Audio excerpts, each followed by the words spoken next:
Hello everyone, हमारे YouTube channel current affairs connect पर आप सबका स्वागत है। आज की क्लास में हम 14, 15 और 16 अगस्त का करंट अफेयर डिस्कस करेंगे। तो चलिए शुरू करते हैं आज की क्लास। पहला टॉपिक है विभाजन विभीषिका स्मृति दिवस। तो ये जो विभाजन विभीषिका स्मृति दिवस है, ये प्रतिवर्ष 14 अगस्त को मनाया जाता है और इसकी शुरुआत केंद्र सरकार द्वारा वर्ष 2021 में की गई थी। ठीक है, और किस लिए की गई थी? जो राष्ट्र के विभाजन के कारण जो लोग विस्थापित हुए, जिन लोगों को अपनी जान गंवानी पड़ी, उन लोगों को श्रद्धांजलि देने के लिए केंद्र सरकार द्वारा इस दिन की शुरुआत की गई है। ठीक है, और ये प्रतिवर्ष 14 अगस्त को मनाया जाता है। नेक्स्ट है भारत का 79वां स्वतंत्रता दिवस। तो इस बार जो भारत का स्वतंत्रता दिवस था वो कौन सा था? 79वां। ठीक है, और इस दिवस की जो थीम थी, 79वें स्वतंत्रता दिवस की जो थीम थी वो थी नया भारत।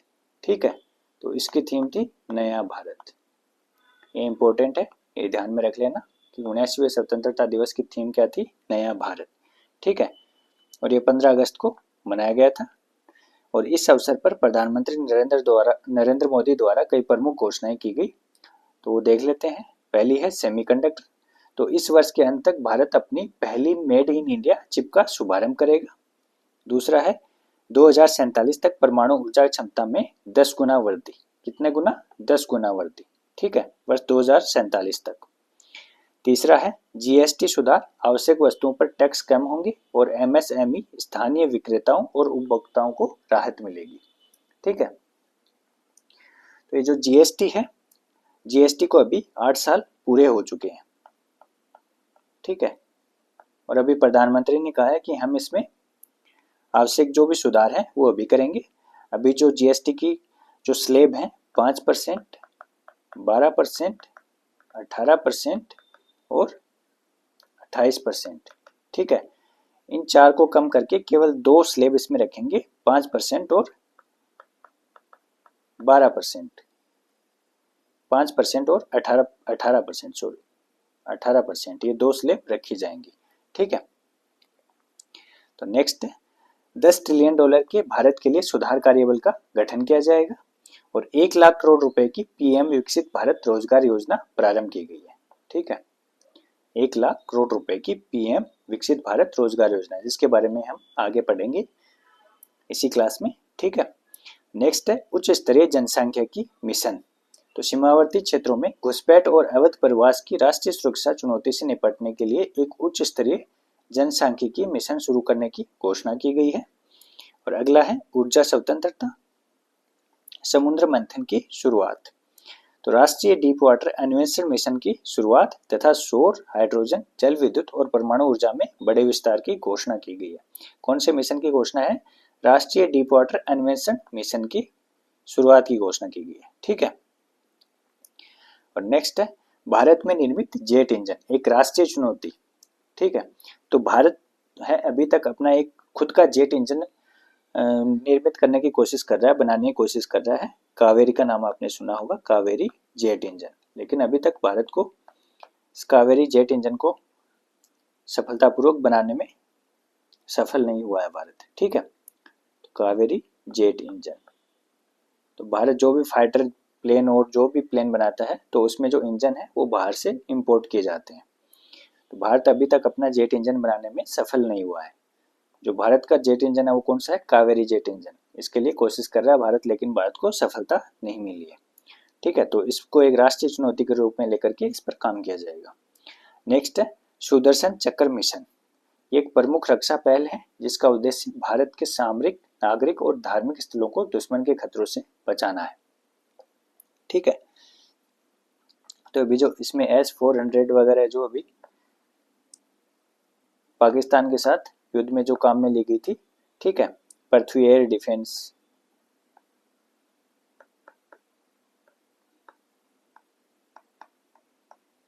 पाकिस्तान के ड्रोन को हवा में मार दिया गया, मिसाइलों को हवा में ही खत्म कर दिया गया।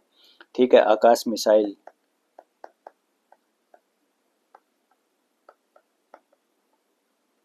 ठीक है, तो इस तरह का एक स्वदेशी सुरक्षा चक्र, एक सुदर्शन चक्र मिशन लॉन्च किया जाएगा, एक स्वदेशी रक्षा चक्र बनाया जाएगा इसके लिए। ठीक है, नेक्स्ट है राष्ट्रपति द्रौपदी मुर्मू द्वारा स्वतंत्रता दिवस 2025 की पूर्व संध्या पर सशस्त्र सेनाओं और केंद्रीय सशस्त्र बलों को 127 वीरता पुरस्कार और 40 विशिष्ट पुरस्कार प्रदान करने को मंजूरी दी गई। ठीक है, टोटल कितने पुरस्कार प्रदान किए गए? 127 तो वीरता पुरस्कार हैं और 40 विशिष्ट पुरस्कार हैं। ठीक है, और उनमें से 4 कीर्ति चक्र थे। तो कीर्ति चक्र किन किन को प्रदान किए गए हैं? पहला है कैप्टन लाल रिनवामा सेलो, ये 4 पैरा विशेष बल के हैं। ठीक है, दूसरा है लेफ्टिनेंट संसार तिवारी, ये सेना सेवा कोर 1 सिक्किम स्काउट्स के हैं। तीसरे हैं लांस नायक मीनाक्षी सुंदरम ए, चौथे हैं सिपाही जंजाल परवीन प्रभाकर। तो इन 4 लोगों को कीर्ति चक्र प्रदान किया गया है। और टोटल कितने वीरता पुरस्कार प्रदान किए गए हैं? 127 वीरता पुरस्कार और 40 विशिष्ट पुरस्कार। ठीक है, तो ये संख्या ध्यान में रखनी है आपको। नेक्स्ट है भारत के पहले 2 जल यात्री। तो 5 और 6 अगस्त 2025 को 2 भारतीय जल यात्रियों राजू रमेश और कमांडर जतेंद्र पाल सिंह ने पहली बार अटलांटिक महासागर में क्रमशः 4025 मीटर और 5002 मीटर की गहराई तक समुद्र में सफलतापूर्वक गोता लगाया। अभी तक जो भी गोताखोर थे वो लगभग 200-250 मीटर की गहराई तक ही जा पाते थे। अभी पहली बार इन 2 जल यात्रियों ने लगभग 4000 मीटर और लगभग 5000 मीटर की गहराई तक गोता लगाया है। तो राजू रमेश हैं, उन्होंने 4025 मीटर की गहराई तक गोता लगाया और जो कमांडर जतेंद्र पाल सिंह हैं उन्होंने 5002 मीटर की गहराई तक गोता लगाया है। ठीक है, राष्ट्रीय महासागर प्रौद्योगिकी संस्थान चेन्नई द्वारा फ्रांसीसी समुद्री अनुसंधान संस्थान IFREMER के साथ एक सहयोगी वैज्ञानिक गतिविधि के रूप में इसको संपन्न किया गया। ठीक है, तो ये गोता लगाया गया है, कहाँ पर लगाया गया था? अटलांटिक महासागर में। ठीक है, तो ये भारत का जो राष्ट्रीय महासागर प्रौद्योगिकी संस्थान NIOT चेन्नई है और एक फ्रांस का IFREMER जो संस्थान फ्रांस का संस्थान है, समुद्री अनुसंधान संस्थान, इन दोनों का एक सहयोगी प्रयास था। ठीक है, और इसमें IFREMER की पनडुब्बी है नोटाइल, उसका उपयोग किया गया। तो ये गोता किस पनडुब्बी के थ्रू लगाया गया? नोटाइल के थ्रू। ठीक है, और ये पनडुब्बी फ्रांस की पनडुब्बी है नोटाइल, तो इससे ये गोता लगाया गया। और भारत के समुद्रयान मिशन के तहत ये प्रशिक्षण का हिस्सा था। ये जो गोता लगाया गया ये भारत के समुद्रयान मिशन है भारत का जो, उसके तहत प्रशिक्षण का एक हिस्सा था। ठीक है, अब समुद्रयान मिशन के बारे में देख लेते हैं। तो जो समुद्रयान मिशन है वो भारत का पहला मानव युक्त डीप ओशन मिशन है। भारत का पहला मानव युक्त डीप ओशन मिशन है और इसका लक्ष्य 2027 तक भारत में निर्मित टाइटेनियम पनडुब्बी मत्स्य 6000 में 3 जल यात्रियों को 6000 मीटर की गहराई तक भेजना है। ठीक है, कब भेजना है? 2027 तक। और भारत किससे? भारत में निर्मित टाइटेनियम पनडुब्बी है मत्स्य 6000। अभी किसके थ्रू भेजा गया है? नोटाइल के थ्रू, नोटाइल। और ये किसकी पनडुब्बी है? ये फ्रांस की पनडुब्बी है। और 2027 में किससे भेजा जाएगा? मत्स्य 6000 में। ठीक है, कितने जल यात्रियों को? 3 जल यात्रियों को। कितनी गहराई तक? 6000 मीटर की गहराई तक। ठीक है, जो मत्स्य 6000 है उसने जनवरी-फरवरी 2025 में L&T शिपयार्ड कट्टुपल्ली तमिलनाडु में सफल वेट ट्रायल्स पूरे कर लिए हैं। उसके ट्रायल्स हैं वो पूरे हो गए हैं। ठीक है, इस पनडुब्बी के साथ भारत दुनिया का 6ठा ऐसा देश बन जाएगा जिसने अपनी स्वयं की गहरे समुद्र में मानव निर्मित पनडुब्बी विकसित की है। ठीक है, इस मिशन के सक्सेसफुल होते ही जो भारत का डीप ओशन मिशन है, समुद्रयान मिशन है, उसके सक्सेस होते ही भारत विश्व का 6ठा ऐसा देश बन जाए, ऐसा करने वाला 6ठा देश बन जाएगा। ठीक है, नेक्स्ट INS इक्सक। तो ये 4 सर्वेक्षण पोत श्रेणी के जहाजों में से तीसरा है। ठीक है, 3rd सर्वे वेसल लार्ज। तो ये 4 सर्वेक्षण पोतों की श्रेणी में तीसरा जहाज है। ठीक है, और इसको नौसेना के युद्धपोत डिजाइन ब्यूरो ने 102वें जहाज के रूप में संचालित किया है। तो नौसेना का जो युद्धपोत डिजाइन ब्यूरो है ये उसका 102वां जहाज है। ठीक है, और इसका निर्माण है वो garden rich ship builders and engineers GRSE Calcutta के द्वारा किया गया है। ठीक है, garden rich ship builders and engineers GRSE Kolkata के द्वारा। और लगभग 3400 टन के विस्थापन और 110 मीटर की इसकी कुल लंबाई है। ठीक है, तो इसका विस्थापन है 3400 टन का है और इसकी लंबाई 110 मीटर है और इसमें 80% से अधिक स्वदेशी सामग्री का उपयोग किया गया है और महिला अधिकारियों और नाविकों के लिए आवास के साथ सुपुर्द किया जाने वाला एक पहला एसवीए जहाज है। सर्वे वेसल लार्ज जहाज है ये। ठीक है, तो ऐसा पहला सर्वेक्षण जहाज है। जो पहले दो सर्वेक्षण पोत हैं उनके नाम देख लेते हैं। तो पहला था आईएनएस संध्यायक और दूसरा था आईएनएस निर्देशक। दोनों इंडियन नेवी को सौंपे जा चुके हैं, आईएनएस संध्यायक, आईएनएस निर्देशक, और तीसरा है आईएनएस इक्सक। ठीक है, और इनका काम क्या होता है? तो इनका काम होता है गहरे जल में हाइड्रोग्राफिक सर्वेक्षण करना, हाइड्रोग्राफिक सर्वेक्षण करना। ठीक है, ये इनका काम होता है, जो सर्वेक्षण पोत होते हैं उनका काम होता है। ठीक है, नेक्स्ट टॉपिक है भारत का पहला वाणिज्यिक पृथ्वी अवलोकन सैटेलाइट कॉन्स्टेलेशन। तो इसके लिए अभी भारतीय राष्ट्रीय अंतरिक्ष संवर्धन और प्राधिकरण केंद्र इन स्पेस ने सार्वजनिक निजी भागीदारी मॉडल के तहत भारत के पहले पूर्ण स्वदेशी वाणिज्यिक पृथ्वी अवलोकन उपग्रह समूह के डिजाइन, निर्माण और संचालन के लिए पिक्सेल स्पेस इंडिया के नेतृत्व वाले कंसोर्टियम के चयन की घोषणा की है। ठीक है, तो जो इसरो की कॉमर्शियल आर्म है भारतीय राष्ट्रीय अंतरिक्ष संवर्धन और प्राधिकरण केंद्र इन स्पेस, उसने सार्वजनिक निजी भागीदारी के तहत इसके डिजाइन, निर्माण और संचालन के लिए एक कंसोर्टियम के चयन की घोषणा की है और उस कंसोर्टियम का नेतृत्व है वो पिक्सेल स्पेस इंडिया के द्वारा किया जाएगा। किसके द्वारा? पिक्सेल स्पेस इंडिया के द्वारा। और बेंगलुरु स्थित पिक्सेल स्पेस इंडिया कंसोर्टियम में पियर साइट स्पेस, सैटश्योर एनालिटिक्स इंडिया और ध्रुव स्पेस शामिल होंगे। तो ये 4 प्राइवेट कंपनियां हैं, प्राइवेट स्पेस कंपनियां हैं और इसका नेतृत्व होगा इस कंसोर्टियम का पिक्सेल स्पेस इंडिया के द्वारा। दूसरी कंपनी है पियर साइट स्पेस, तीसरी कंपनी है सैटश्योर एनालिटिक्स इंडिया और चौथी है ध्रुव स्पेस। ठीक है, तो इस कॉन्स्टेलेशन के तहत प्रत्येक मौसम व दिन रात इमेजिंग की क्षमता वाले 12 उपग्रहों का एक समूह प्रक्षेपित किया जाएगा। कितने उपग्रह? 12 उपग्रहों का। ठीक है, और पैनक्रोमेटिक, मल्टीस्पेक्ट्रल व हाइपर स्पेक्ट्रल सेंसर्स और सिंथेटिक अपर्चर रडार से ये लैस होगा और इसके उपयोग की अवधि 4 साल होगी। ठीक है, और इसका जो ये कॉन्स्टेलेशन है, इसका उपयोग भारत का जो पहला वाणिज्यिक पृथ्वी अवलोकन सैटेलाइट कॉन्स्टेलेशन है उसका उपयोग क्या क्या होगा? तो जलवायु परिवर्तन की निगरानी में काम में आएगा, आपदा प्रबंधन, कृषि, बुनियादी ढांचे, समुद्री निगरानी, राष्ट्रीय सुरक्षा, शहरी नियोजन और उच्च गुणवत्ता वाली भूस्थानिक खुफिया जानकारी जैसी सेवाओं के लिए एनालिसिस, रेडी डेटा तथा मूल्यवर्धित सेवाएं प्रदान करेगा ये कॉन्स्टेलेशन। ठीक है, तो ये इसका काम होगा। नेक्स्ट टॉपिक है वीएलजीसी सह्याद्री। तो अभी भारत ने दक्षिण कोरिया निर्मित एलपीजी वाहक सह्याद्री को अपने बेड़े में शामिल किया है। तो ये क्या है? एलपीजी कैरियर है, एलपीजी कैरियर है। ठीक है, एलपीजी वाहक है और ये भारत की खाड़ी और भारत के बीच में एलपीजी का परिवहन करेगा। तो वीएलजीसी सह्याद्री है वो भारत का एलपीजी वाहक है और भारत, ये कहाँ निर्मित किया गया था? दक्षिण कोरिया में निर्मित किया गया था और भारत ने अभी इसको अपने बेड़े में शामिल कर लिया है। नेक्स्ट टॉपिक है प्रधानमंत्री विकसित भारत रोजगार योजना, जो प्रधानमंत्री के द्वारा लाल किले पर भाषण के दौरान जिसकी घोषणा की गई थी।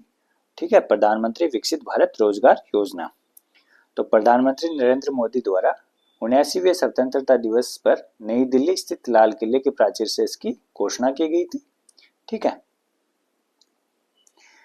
और ये जो योजना है बेसिकली, तो इसको 1 जुलाई को केंद्रीय कैबिनेट द्वारा मंजूरी दी गई थी। 1 जुलाई को कैबिनेट द्वारा मंजूरी दी गई थी, इसको कैबिनेट ने इसको मंजूरी दी थी। ठीक है, और इसका नाम था employment linked incentive scheme, employment linked incentive scheme. ठीक है, तो अभी इसका नाम प्रधानमंत्री विकसित भारत रोजगार योजना कर दिया गया है और इसका नोडल मंत्रालय है श्रम एवं रोजगार मंत्रालय। और प्रधानमंत्री विकसित भारत रोजगार योजना का जो लक्ष्य रखा गया है वो है 2 वर्षों की अवधि में देश में 3.5 करोड़ से अधिक रोजगार के सृजन को प्रोत्साहित करना। कितने वर्षों में? 2 वर्षों की अवधि में। कितने रोजगार? 3.5 करोड़ से अधिक रोजगार। ठीक है। और इस योजना का जो कुल परिव्यय है वो लगभग 1 लाख करोड़ रुपए रखा गया। लगभग 1 लाख करोड़ रुपए टोटल है ये 99,446 करोड़ रुपए। ठीक है। तो ये इसका टोटल परिव्यय रखा गया है और इसके अंतर्गत 1 अगस्त 2025 से 31 जुलाई जो 2027 के बीच में सर्जित रोजगार पर ये लाभ प्रदान किए जाएंगे इस योजना के अंतर्गत। ठीक है। तो ये 2 साल के लिए लागू रहेगी, 1 अगस्त 2025 से 31 जुलाई 2027 तक। ठीक है। और इस योजना के 2 भाग हैं। पहले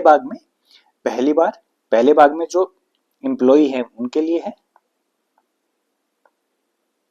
ठीक है। और दूसरा भाग होगा वो एम्प्लॉयर के लिए होगा। ठीक है। भाग ए में पहली बार काम करने वाले कर्मचारियों के लिए प्रोत्साहन प्रदान किया गया है। ठीक है। तो जो कर्मचारी हैं जो पहली बार जॉब में आएंगे उनको 2 किस्तों में 15,000 रुपए तक का 1 महीने का ईपीएफ वेतन प्रदान किया जाएगा 2 किस्तों में। ठीक है। पहली किस्त उनको दी जाएगी जब वो 6 महीने की सेवा पूरी कर लेंगे और दूसरी किस्त दी जाएगी उनको जब वो 12 महीने की सेवा पूरी कर लेंगे। ठीक है। और उसके साथ साथ एक वित्तीय साक्षरता कार्यक्रम होगा वो भी उनको पूरा करना होगा, तब उनको 12 महीने के बाद में दूसरी किस्त मिलेगी। और इसमें 1 लाख रुपए तक के वेतन वाले कर्मचारी हैं वो पात्र हैं। ठीक है। और जो कर्मचारी की प्रोत्साहन राशि 15,000 रुपए है, 15,000 रुपए जो प्रोत्साहन राशि है उसका एक हिस्सा एक निश्चित अवधि के लिए जमा खाते के बचत साधन में रखा जाएगा और कर्मचारी द्वारा बाद की तारीखों में से निकाला जा सकता है। और पहली बार रोजगार पर आने वाले लगभग 1.92 करोड़ कर्मचारियों को इसका लाभ होगा। कितने कर्मचारियों को? 1.92 करोड़ कर्मचारियों को। जो दूसरा भाग है एम्प्लॉयर के लिए, नियोक्ताओं के लिए, तो उसके अंतर्गत 1 लाख रुपए तक के वेतन वाले कर्मचारियों के लिए नियोक्ताओं को प्रोत्साहन प्रदान किया जाएगा। ठीक है। कम से कम 6 महीने तक जो निरंतर रोजगार करने वाले प्रत्येक अतिरिक्त कर्मचारी के लिए 2 वर्षों के लिए 3,000 रुपए प्रति माह तक प्रदान किए जाएंगे कंपनी को, एम्प्लॉयर को। ठीक है। और विनिर्माण क्षेत्र के लिए प्रोत्साहन तीसरे और चौथे वर्ष तक भी बढ़ाया जाएगा। जो मैन्युफैक्चरिंग सेक्टर है उसके लिए तीसरे और चौथे वर्ष तक भी ये सुविधा बढ़ाई जाएगी। ईपीएफओ के साथ पंजीकृत प्रतिष्ठानों को कम से कम 6 महीने के लिए निरंतर आधार पर कम से कम 2 अतिरिक्त कर्मचारी 50 से कम कर्मचारियों वाले नियोक्ताओं के लिए है। ठीक है। और 5 अतिरिक्त कर्मचारी 50 या अधिक कर्मचारियों वाले नियोक्ताओं के लिए नियुक्ति करने की आवश्यकता होगी। ठीक है। तो इस स्कीम का लाभ उन्हीं एम्प्लॉयर को मिलेगा जो ईपीएफओ के साथ पंजीकृत हैं और कम से कम 6 महीने के लिए निरंतर आधार पर 50 से कम कर्मचारी वाले हैं वो कम से कम 2 अतिरिक्त कर्मचारी रखेंगे और 50 या ऊपर हैं वो 5 अतिरिक्त कर्मचारी रखेंगे। उसकी आवश्यकता उनको रखने की आवश्यकता होगी। ठीक है। और योजना के भाग ए के अंतर्गत पहली बार काम करने वाले कर्मचारियों को सभी भुगतान आधार ब्रिज भुगतान प्रणाली एबीपीएस का उपयोग करके डीबीटी के थ्रू दिए जाएंगे। ठीक है। और भाग बी के अंतर्गत नियोक्ताओं को भुगतान सीधे उनके पैन लिंक्ड खातों में किया जाएगा। तो ये थी प्रधानमंत्री विकसित भारत रोजगार योजना। ठीक है। नेक्स्ट है सभासार। तो सभासार क्या है? तो एक ग्राम सभा या अन्य पंचायत बैठकों की ऑडियो और वीडियो रिकॉर्डिंग से इन बैठकों के मुख्य बिंदुओं व निर्णयों को स्वचालित रूप से तैयार करने के लिए विकसित एआई संचालित उपकरण है। ठीक है। तो जो ग्राम सभा या अन्य पंचायत की बैठकें हैं उन्हें उनके मिनट्स तैयार करेगा उनकी ऑडियो और वीडियो रिकॉर्डिंग से। ठीक है। अपने आप स्वचालित रूप से, ऑटोमेटिक। और इसको भारत सरकार के पंचायती राज मंत्रालय द्वारा प्रारंभ किया गया। किसके द्वारा? पंचायती राज मंत्रालय द्वारा। 13 भारतीय भाषाओं में कार्य करने में सक्षम है। सभासार जो है वो 13 भारतीय भाषाओं में कार्य करने में सक्षम है। तो अब जो ग्राम सभा के मिनट्स है उनको मैन्युअली तैयार करने की आवश्यकता नहीं होगी, वो उसकी ऑडियो या वीडियो रिकॉर्डिंग जो भी होगी उससे ये सभासार है अपने आप उनके मिनट्स तैयार कर लेगा। और सरकार के राष्ट्रीय भाषा अनुवाद मिशन भाषिणी के साथ इसको एकीकृत किया गया है। पहला चरण कहाँ प्रारंभ होगा? त्रिपुरा में। तो पहले चरण में त्रिपुरा की सभी 1194 ग्राम पंचायतें हैं, उनकी विशेष ग्राम सभाओं की बैठकों का विवरण तैयार करने के लिए इस टूल का उपयोग करेंगे। ठीक है, तो पहले चरण में कहाँ लागू किया गया है इसको? त्रिपुरा में पहले चरण में लागू किया गया है। नेक्स्ट है फ्री एआई विजन। तो फ्री एआई का फुल फॉर्म है framework for responsible and ethical enablement of artificial intelligence, free AI. ये भारतीय रिजर्व बैंक द्वारा वित्तीय क्षेत्र के लिए जारी किया गया है। फ्री एआई विजन किसके लिए जारी किया गया है? वित्तीय क्षेत्र के लिए। किसके द्वारा? भारतीय रिजर्व बैंक के द्वारा। और आरबीआई द्वारा गठित समिति ने एआई को अपनाने के लिए आधारभूत सिद्धांतों के रूप में कार्य करने हेतु 7 सूत्र विकसित किए हैं। वो सूत्र कौन कौन से हैं? 7 सूत्र। पहला सूत्र है विश्वास ही बुनियाद है, दूसरा है पीपल फर्स्ट, तीसरा है संयम से ऊपर नवाचार, चौथा है न्याय और समानता, पांचवा है सुरक्षा, लचीलापन और स्थिरता, छठा है डिजाइन से समझने योग्य और सातवां है जवाबदेही। तो ये 7 सूत्र हैं, इनको बस देख लेना एक बार, ज्यादा इनको रटने की जरूरत नहीं है। नेक्स्ट है ई सुश्रुत क्लिनिक। राष्ट्रीय स्वास्थ्य प्राधिकरण एनएचए, नेशनल हेल्थ अथॉरिटी और centre for development of advance computing CDAC के मध्य ई सुश्रुत क्लिनिक शुरू करने के लिए एक समझौता ज्ञापन पर हस्ताक्षर हुए हैं। किन किन के बीच में हुए हैं? नेशनल हेल्थ अथॉरिटी और centre for development of advance computing CDAC के मध्य। और जो ई सुश्रुत है वो है क्या? तो ये क्लाउड आधारित अस्पताल प्रबंधन सूचना प्रणाली है। और अभी इसको लागू करने के लिए किन किन के बीच में समझौता ज्ञापन पर हस्ताक्षर हुए हैं? राष्ट्रीय स्वास्थ्य प्राधिकरण एनएचए और सीडैक के मध्य।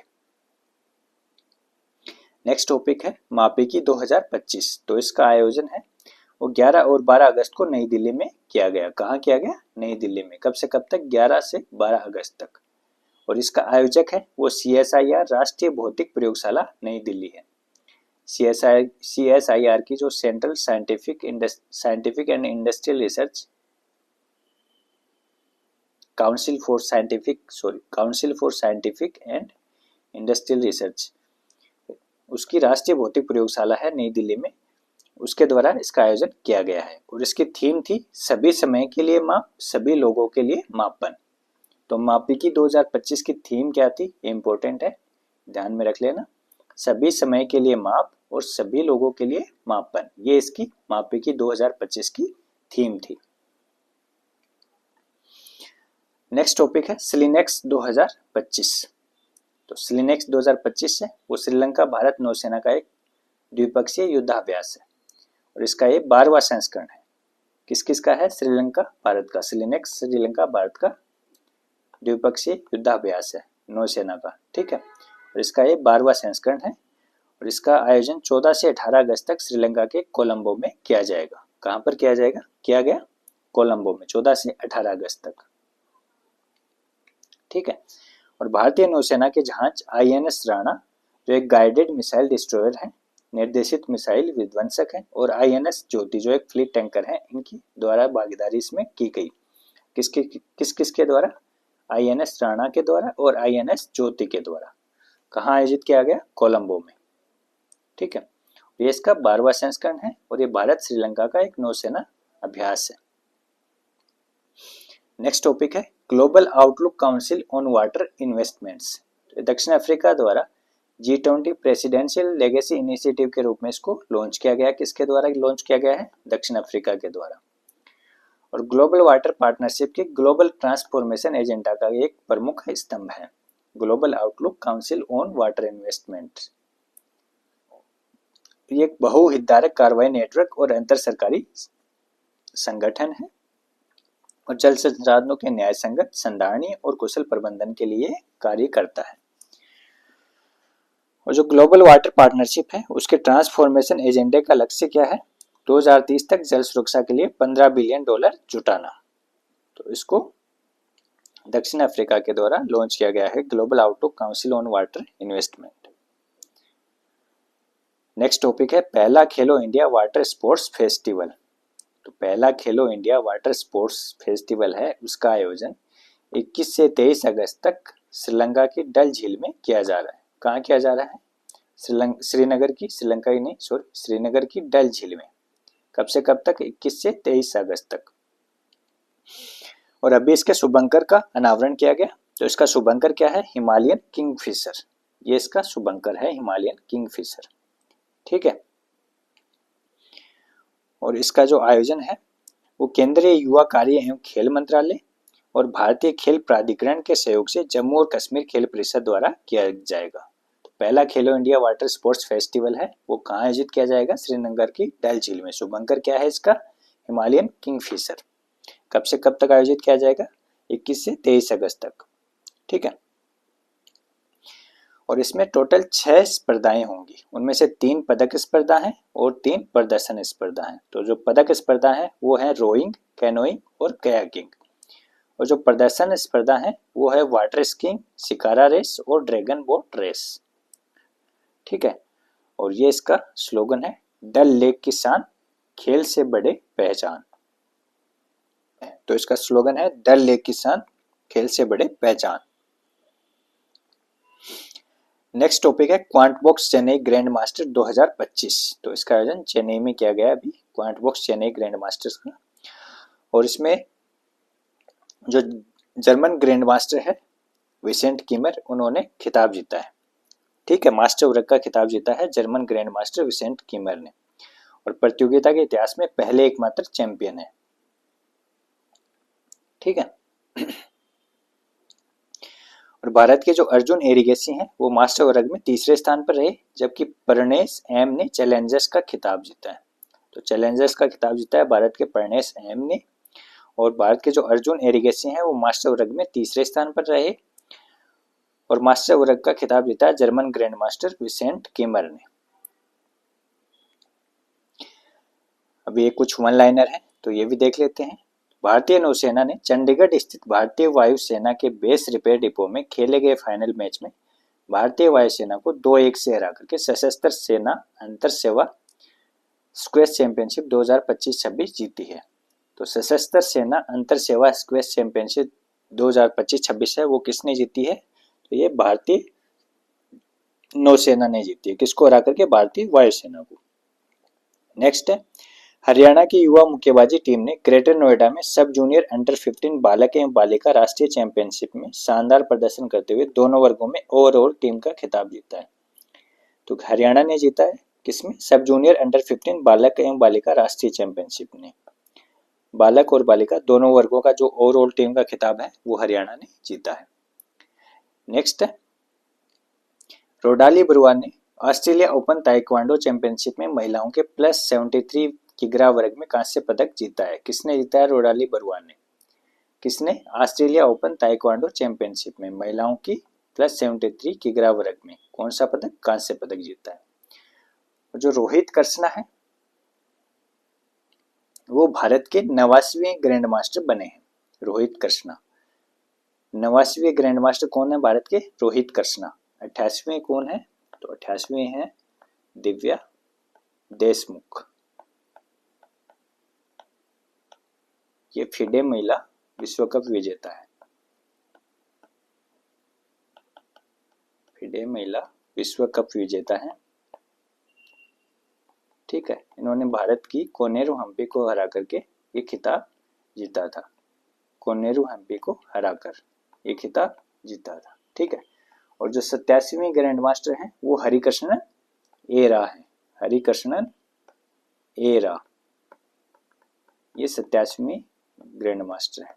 88वीं है दिव्या देशमुख और 89वीं है रोहित कृष्णा। ठीक है।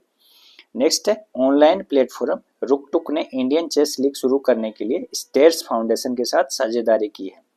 तो इंडियन चेस लीग के लिए किन किन ने साझेदारी की है? रुक टुक ये ऑनलाइन प्लेटफॉर्म है और स्टेट्स फाउंडेशन, इनके मध्य साझेदारी हुई है।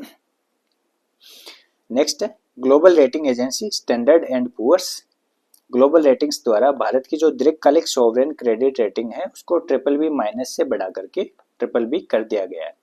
और जो अल्पकालिक रेटिंग है उसको A3 से बढ़ा करके A2 कर दिया गया है। ठीक है। तो जो दीर्घकालिक सॉवरेन रेटिंग है उसको BBB- से बढ़ा करके BBB और अल्पकालिक रेटिंग है उसको A3 से बढ़ा करके A2 कर दिया है। किसने?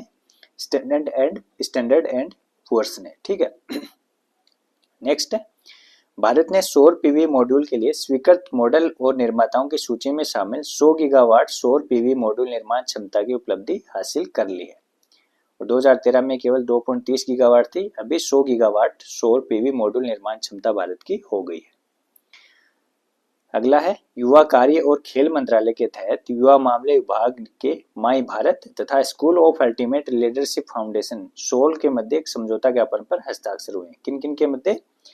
भारत सरकार का जो युवा कार्य और खेल मंत्रालय है उसके तहत युवा मामले विभाग आता है, तो उसके माई भारत और school of ultimate leadership foundation के मध्य। और इसका उद्देश्य है शासन, लोकनीति, सामाजिक उद्यमिता, डिजिटल साक्षरता, वित्तीय साक्षरता और अन्य क्षेत्रों में संयुक्त कार्यक्रमों के माध्यम से पूरे भारत में 18 से 29 आयु वर्ग के 1 लाख युवा नेताओं को तैयार करने के राष्ट्रीय विजन की सहायता करना। ठीक है, तो 18 से 29 वर्ष के जो आयु वर्ग के जो 1 लाख युवा नेता हैं उनको तैयार करना इस जो समझौता है इसका उद्देश्य है। नेक्स्ट टॉपिक है थिरुला गणेशन। तो ये नागालैंड के राज्यपाल थे और इनका अभी हाल ही में निधन हो गया है। ठीक है, तो थिरुला गणेशन कहाँ के राज्यपाल थे? ये नागालैंड के राज्यपाल थे। नेक्स्ट है अरुणाचल प्रदेश में भारतीय सेना की ऑपरेशन सद्भावना पहल के तहत तवांग जिले के दाहेजोंग में एक आरोग्यम स्वास्थ्य और कल्याण केंद्र का उद्घाटन किया गया है। कहाँ पर किया गया है? अरुणाचल प्रदेश के तवांग जिले के दाहेजोंग में। किसके तहत? ऑपरेशन सद्भावना पहल के तहत। तो इसको भारतीय सेना द्वारा 1998 से चलाया जा रहा है। किस लिए? तो ये जो स्थानीय समुदाय है उसमें विश्वास बहाली के उपाय के रूप में इसको चलाया जा रहा है। ठीक है, विश्वास बहाली उपाय है भारतीय सेना का, और इसके तहत भारतीय सेना सुरक्षा के साथ साथ विकास के जो कार्य हैं, सुरक्षा के साथ साथ जो विकास के कार्य हैं उनको भी करती है। तो उसी विकास डेवलपमेंटल पहल के तहत इसका निर्माण किया गया है आरोग्यम स्वास्थ्य एवं कल्याण केंद्र का। कहाँ पर? तवांग जिले के दाहजोंग में। नेक्स्ट है उत्तर प्रदेश विधानसभा में 2047 तक विकसित उत्तर प्रदेश के लिए 14 अगस्त को विजन डॉक्यूमेंट बनाने पर 24 घंटे की मैराथन चर्चा का आयोजन किया गया। तो 14 अगस्त को विजन डॉक्यूमेंट बनाने के लिए 24 घंटे की मैराथन चर्चा का आयोजन किस राज्य विधानसभा किस विधानसभा में किया गया? तो उत्तर प्रदेश विधानसभा में। ठीक है, नेक्स्ट है इम्पोर्टेंट एमसीक्यू। तो आज की क्लास पर आधारित इम्पोर्टेंट एमसीक्यू हैं, उनको भी देख लेते हैं। पहला है विभाजन विभीषिका का स्मृति दिवस कब मनाया जाता है? तो ये प्रतिवर्ष 14 अगस्त को विभाजन विभीषिका का स्मृति दिवस मनाया जाता है और केंद्र सरकार द्वारा 2021 से इसकी शुरुआत की गई है।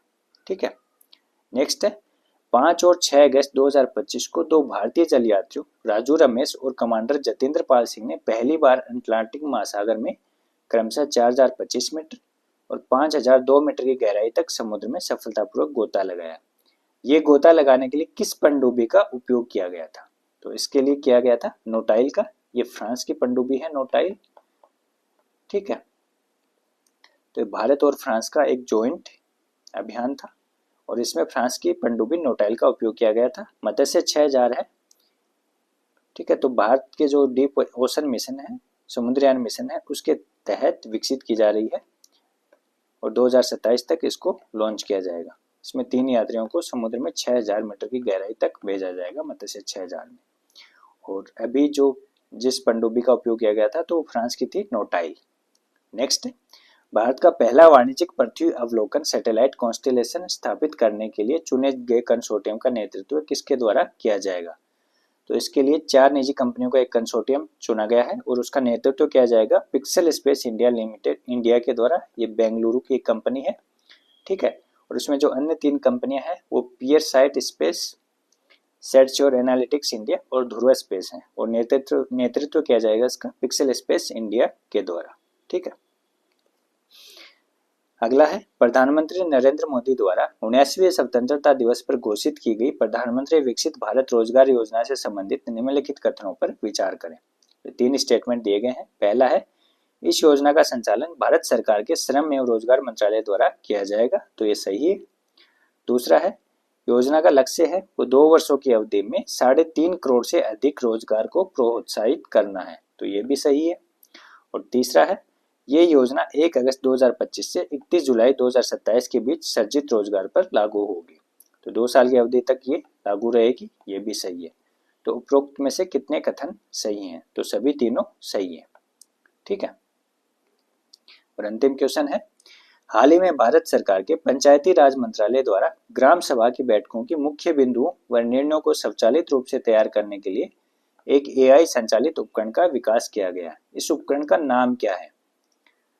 ठीक है, तो जो ग्राम सभा के मिनट्स को ऑडियो वीडियो रिकॉर्डिंग से स्वचालित रूप से ऑटोमेटिक रूप से जो तैयार करेगा, तो उस टूल का नाम है वो है सभासार, और इसको भारत सरकार के पंचायती राज मंत्रालय द्वारा लॉन्च किया गया है। ठीक है, तो ये थी आज की क्लास। अगर आपको क्लास पसंद आई हो तो शेयर, सब्सक्राइब और लाइक ज़रूर कीजिएगा। मिलते हैं अगली क्लास में। Thank you.